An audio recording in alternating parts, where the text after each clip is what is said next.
San பிரான்சிஸ்கோவில் முதலீட்டாளர்கள் மாநாட்டில் முதலமைச்சர் உரை நிகழ்த்தி வரக்கூடிய காட்சிகளை பார்க்கின்றோம். அமெரிக்காவின் சான் பிரான்சிஸ்கோவில் முதலமைச்சர் மு.க.ஸ்டாலின் தலைமையில் நடைபெற்ற முதலீட்டாளர்கள் மாநாட்டில் பல்வேறு முன்னணி நிறுவனங்களுடன் புரிந்துணர்வு ஒப்பந்தம் சற்று முன்னதாக கையெழுத்தாகியிருந்தது. இந்த சூழ்நிலையில் தற்போது அவர் உரை நிகழ்த்தி வரக்கூடிய அந்த காட்சிகளையும் பார்க்கின்றோம்.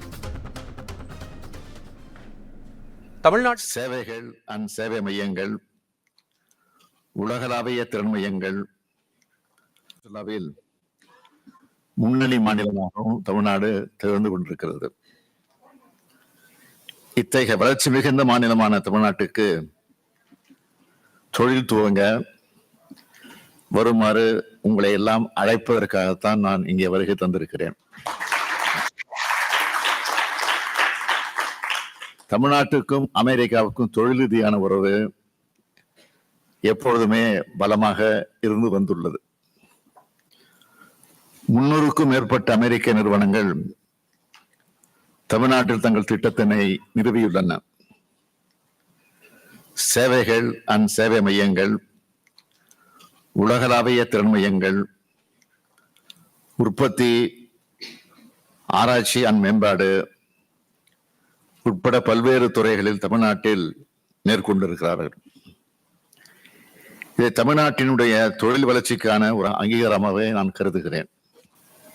Cognizant, Ford, Caterpillar, Flextronics, Sanmina, Visteon, HP, Applied Materials, General Electric, UPS, Pfizer, Honeywell, PayPal, Qualcomm போன்ற பெரும் நிறுவனங்கள் தங்களது உற்பத்தி திட்டங்களை தமிழ்நாட்டில் நிறுவியுள்ளன. இந்த வரிசையில் இன்னும் பல நிறுவனங்கள் தமிழ்நாட்டுக்கு வர வேண்டும்.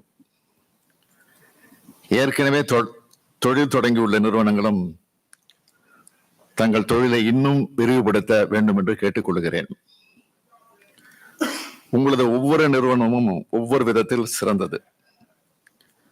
எனவே உங்கள் ஒவ்வொருவரையும் மிக முக்கியமாக நான் கருதுகிறேன்.